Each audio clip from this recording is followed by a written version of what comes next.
মধ্যপ্রাচ্যে সামরিক পদক্ষেপ জোরদার করার পাশাপাশি চলমান সংঘাতের পরিধি আরও বাড়ানোর সরাসরি হুমকি দিয়েছেন মার্কিন রাষ্ট্রপ্রধান। যুদ্ধবিরতি চুক্তি ভেঙে যাওয়ার পর দুই দেশের মধ্যে টানা কয়েকদিন ধরে মারাত্মক সামরিক হামলা ও পাল্টাপাল্টি আঘাত অব্যাহত রয়েছে। সামরিক আক্রমণ বাড়িয়ে প্রতিপক্ষকে আন্তর্জাতিক চুক্তি মানতে বাধ্য করার এই পুরনো সামরিক কৌশল সফল হওয়া নিয়ে সংশয় রয়েছে। গুরুত্বপূর্ণ সমুদ্রপথের নিয়ন্ত্রণ এবং তেল সরবরাহের পথকে কেন্দ্র করে দুই দেশের ভিন্ন ভিন্ন অবস্থানের কারণে অস্থিরতা চরম আকার নিয়েছে।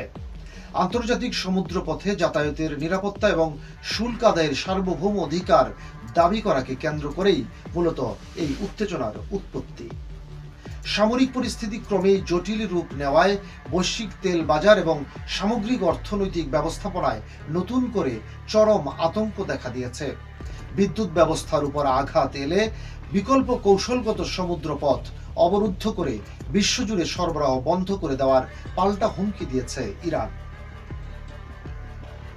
নিজের দেশের অভ্যন্তরে শীর্ষ কর্মকর্তা ও উপদেষ্টাদের সাথে প্রতিপক্ষের উপর আরও মারাত্মক সব চরম বিকল্প হামলা নিয়ে আলোচনা চলছে।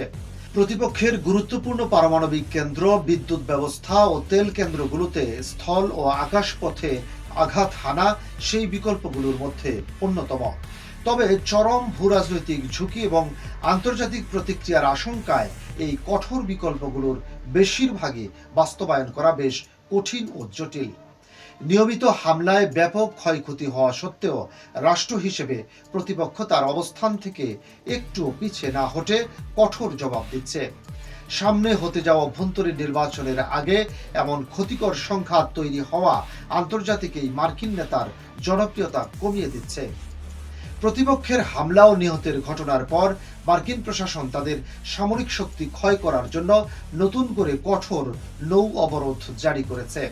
পরিস্থিতি থেকে সরে আসার স্পষ্ট ও টেকসই কোনো রাজনৈতিক পথ না থাকায় পুরো প্রক্রিয়াটি এখন এক চরম অনিশ্চয়তার দিকে এগিয়ে যাচ্ছে।